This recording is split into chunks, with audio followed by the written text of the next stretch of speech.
you have a Bible, you can turn to this morning to Mark chapter 9. Mark 9 and verses, we'll read just two quick verses, 23 and 24. We're going to be in the book of Mark for most of the day today, Mark 8, Mark 5. So if you want to just kind of keep your pen there to save your space. Mark chapter 9, verses 23 and 24. It says this, Jesus said to him, "If you can believe, all things are possible to him who believes."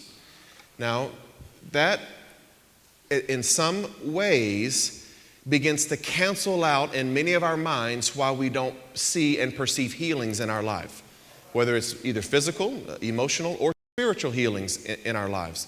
Mental healings in consciousness, all of those are significant healings. But the prerequisite is if you can believe. Do you believe? Then all things are possible.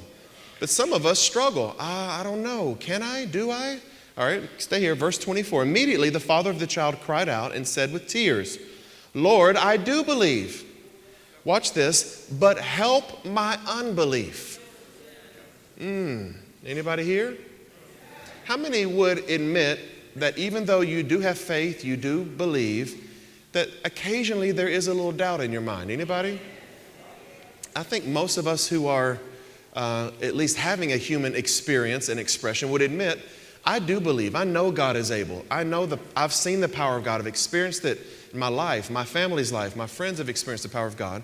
But sometimes unbelief does creep in. Sometimes doubt. Sometimes a little bit of weariness or discouragement might sneak in there.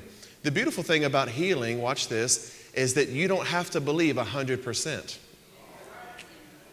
Jesus said it this way, if you have faith as a mustard seed, you can move mountains. You can speak to the mountain, say, be removed.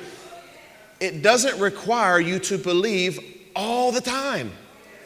You are going to stumble. You're going to have little moments of doubt, little moments of unbelief. Here is where it gets tricky. I'm getting ahead of myself. It's when you begin to have a few doubts, then you hang on to the guilt and shame of having those doubts.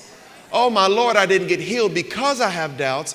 Then that becomes an unending cycle in your life. And maybe no one has ever said to you, you can get healed even if you have unbelief. The man said to Jesus, "Lord, I do believe. I do. There's a spark, there's a moment, there's an intention in me that does believe. But I also have to admit, I have unbelief. Will you help me with it? Will you help me with my unbelief?" Whew. Watch this. His daughter was dead and was raised to life, even though the father admitted he had unbelief. What a powerful story. Many of our relatives may have put that guilt trip on you before. Well, so-and-so in our family is sick, but if all of us will believe, she'll be made well. He'll be made whole. He'll get up out of that bed of affliction. And somehow maybe they don't get healed. They pass away. They make their transition. And then the blame game starts. Who didn't have faith? Who had doubt? Who had unbelief? And everybody in the room is going, it wasn't me. I was fasting and praying and believing.